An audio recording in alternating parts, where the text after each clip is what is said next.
Hello दोस्तों, आप लोग कैसे हैं। आशा करता हूँ कि आप लोग अच्छे होंगे। इस पार्ट में हम लोग पढ़ने वाले हैं कि फैट के बारे में यानी वसा के बारे में।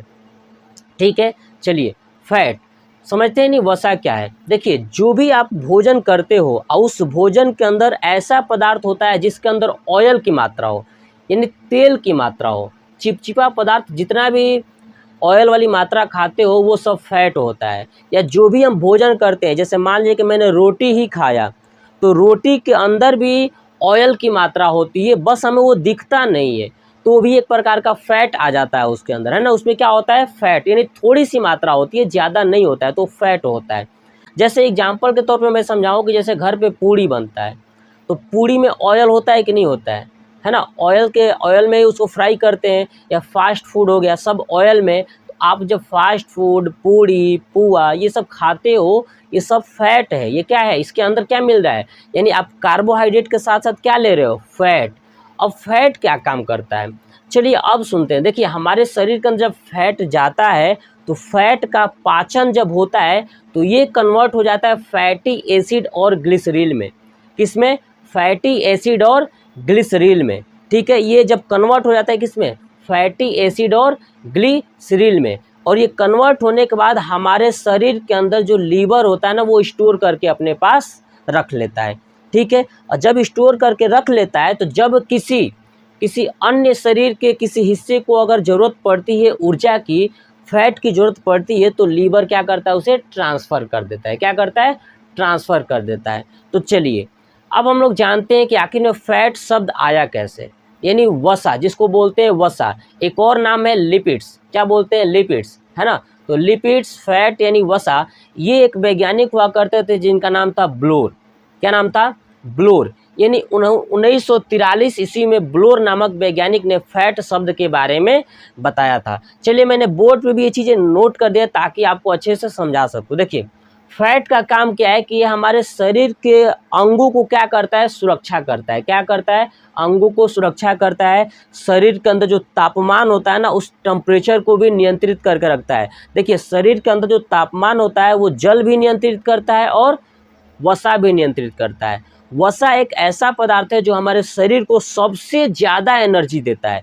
ध्यान से सुनिए, सबसे ज़्यादा एनर्जी कौन देता है, वसा। लेकिन सबसे बड़ी बात यह है कि ये जो वसा एनर्जी देता है ये कुछ समय के लिए देता है, 1 घंटे, आधे घंटे, इतने टाइम के लिए देता है, लेकिन सबसे ज़्यादा एनर्जी देता है। तो सबसे ज़्यादा एनर्जी जो है कि वसा देता है सबसे, और उसके बाद जो एनर्जी जो कि प्रोटीन देता है, उसके बाद कार्बोहाइड्रेट देता है। देखिए, जो सबसे कम देता है कार्बोहाइड्रेट एनर्जी, वो लॉन्ग टाइम के लिए देता है। यानी जब भी, अगर आप सोचिए, अगर आपको भूख लगी हो तो आप फास्ट फूड खाएंगे तो आपको मात्र 1 घंटे तक ही आपको भूख नहीं लगेगी, लेकिन पुनः भूख लग जाएगी। लेकिन अगर आप कार्बोहाइड्रेट खा लेते हो, रोटी, चावल, ये सब चीज़ें खा लेते हो, तो भले ही वो आपको एनर्जी देर से देगी लेकिन ज़्यादा समय तक देगी। तुरंत एनर्जी कौन देगा, तो फैट, और देर से एनर्जी देगा कार्बोहाइड्रेट।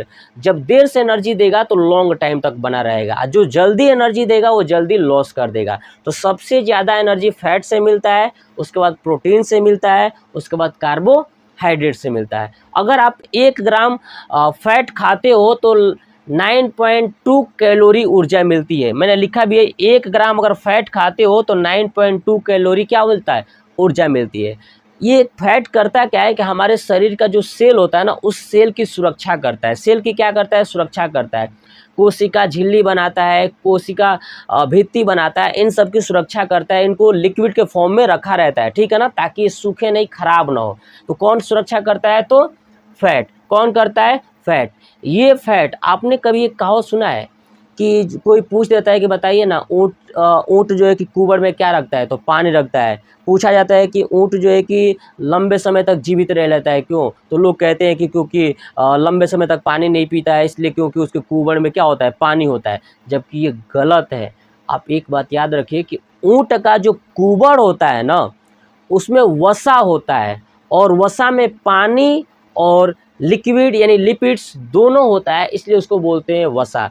ठीक है, तो ऊँट के कुबड़ में वसा होता है, इसलिए ऊँट को जब भी प्यास लगती है उस वसा को क्या करता है, पुनः उसको पुनः चक्रण के माध्यम से पी लेता है। और जब पी लेता है तो हमने अभी बताया कि सबसे ज़्यादा एनर्जी कौन देता है, वसा देता है। ठीक है, भले ही कम समय के लिए दे तो ऊँट यहाँ से काम चला लेता है और ऊँट को तुरंत एनर्जी मिल जाती है। ठीक है, अब देखिए ये मैंने लिख भी दिया है कि ऊँट में क्या होता है, वसा होता है, पानी नहीं होता है, क्योंकि वसा के अंदर ही पानी मिला होता है।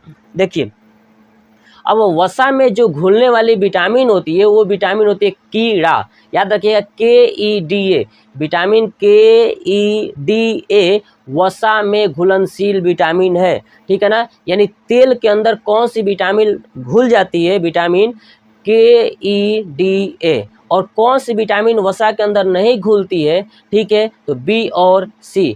अभी तक आपने विटामिन वाला चैप्टर नहीं देखा, यानी विटामिन का मैंने एक वीडियो अपलोड कर दिया है।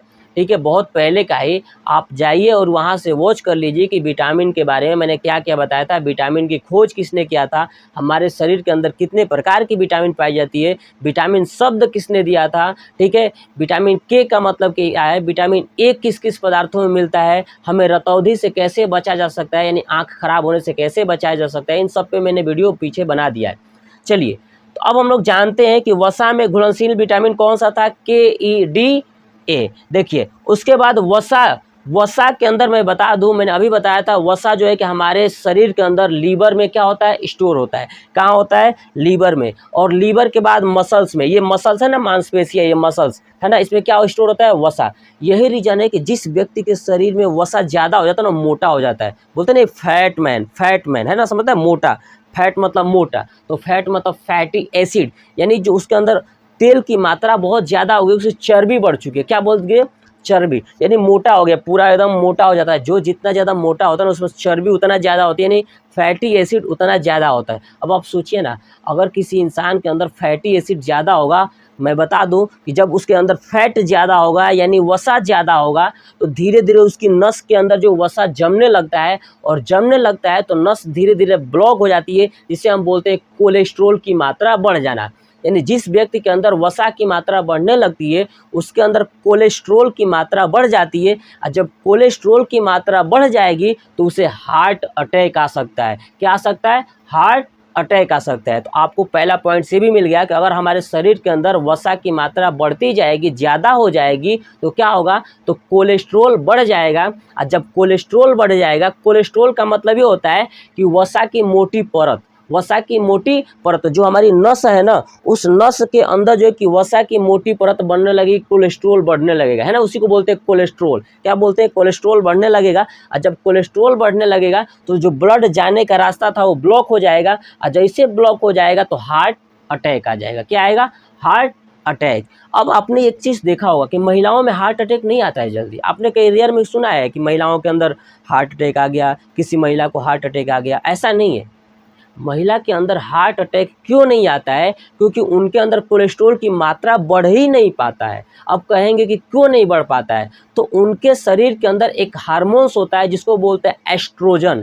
क्या होता है, एस्ट्रोजन हार्मोन। और ये एस्ट्रोजन हार्मोन जो है कि कोलेस्ट्रॉल को कंट्रोल करके रखता है। क्या करके रखता है, कंट्रोल करके, उनको बढ़ने ही नहीं देता है। और पुरुष में एस्ट्रोजन हार्मोन्स नहीं पाया जाता है। अब आप सोच रहे हैं कि पुरुष में क्यों नहीं पाया जाता है, एस्ट्रोजन हार्मोन है क्या, देखिए मैं बताता हूँ।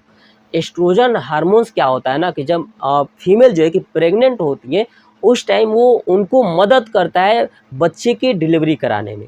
ठीक है, डिलीवरी कराने में। दूसरा, प्रेगनेंसी टाइम में, यानी जिसको बोलते हैं मंथ साइकिल, है ना, पीरियड के टाइम में भी क्या करता है, उनकी मदद करता है। कौन, एस्ट्रोजन हार्मोन। इसलिए उनके अंदर जब एस्ट्रोजन हार्मोन्स होता है तो क्या करता है, कोलेस्ट्रॉल की मात्रा को बढ़ने नहीं देता है। अब आप सोच लीजिए कि पुरुष में होगा कि नहीं होगा, है ना, नहीं हो सकता है। चलिए, तो ये था क्या चीज़ हमारे पास, फैट के बारे में। ठीक है, फैट जो है कि हमारे शरीर के लगभग निर्माण करता है 15%। मैंने आपको बताया था प्रोटीन भी हमारे शरीर का लगभग 15% हिस्सा जो है क्या करता है, बनाता है, यानी 15% शरीर में रहता है। ठीक है, ऐसे ही ये फैट जो है कि हमारे शरीर के निर्माण में कितना योगदान देता है, 15%। कितना देता है, 15%। तो ये थी फैट से रिलेटेड सभी संपूर्ण जानकारियाँ। अब हम लोग पढ़ते हैं कि फैट कितने प्रकार की होती हैं। तो देखिए, फैट 2 प्रकार की होती हैं, एक होता है सेचुरेटेड, एक होता है अनसेचुरेटेड। सेचुरेटेड का मतलब क्या होता है, हिंदी में बोलते हैं संतृप्त वसा। क्या बोलते हैं, संतृप्त वसा। और अनसेचुरेटेड का मतलब होता है असंतृप्त वसा। देखिए सेचुरेटेड क्या होता है, यानी ऐसी वसा जिसके अंदर सिंगल बॉन्ड होता है। क्या होता है, सिंगल बॉन्ड होता है, उसे हम सेचुरेटेड फैटी एसिड यानी संतृप्त वसा कहते हैं, है ना। ऐसी वसा जिसके अंतर्गत, ठीक है, सिंगल बॉन्ड होता है उसे क्या बोलते हैं, सेचुरेटेड यानी संतृप्त वसा। और जिसके अंतर्गत सिंगल बॉन्ड नहीं होता है वो सभी अनसेचुरेटेड होती है, फैटी एसिड यानी असंतृप्त वसा। अब आपको एक तरीका बताता हूँ कि आप कैसे पहचानेंगे कि कौन सा जो है कि आपको तेल दे दिया जाए तो कैसे कहेंगे कि संतृप्त है कि असंतृप्त है, यानी सेचुरेटेड है कि अनसेचुरेटेड है। तो देखिए ऐसा तेल जो जानवरों से प्राप्त होता हो, है ना, ऐसा तेल जो जानवरों से प्राप्त होता है वो सभी संतृप्त में रखिएगा। कहाँ रखिएगा, संतृप्त में रखिएगा। बस एक को छोड़ के, मछली का तेल। अगर मछली का तेल कहा जाए तो आप याद रखिएगा मछली का जो तेल, अगर शब्द जोड़ दिया जाए मछली का तेल तो आप याद रखिएगा असंतृप्त यानी अनसेचुरेटेड में रखिएगा। लेकिन अगर ये पूछा जाए कि मछली में किस प्रकार की वसा होती है, मछली खुद कौन सी वसा है, तो ये सेचुरेटेड यानी संतृप्त है। लेकिन मछली का अगर आप तेल निकाल देंगे ना तो बन जाएगा क्या, अनसेचुरेटेड। क्लियर।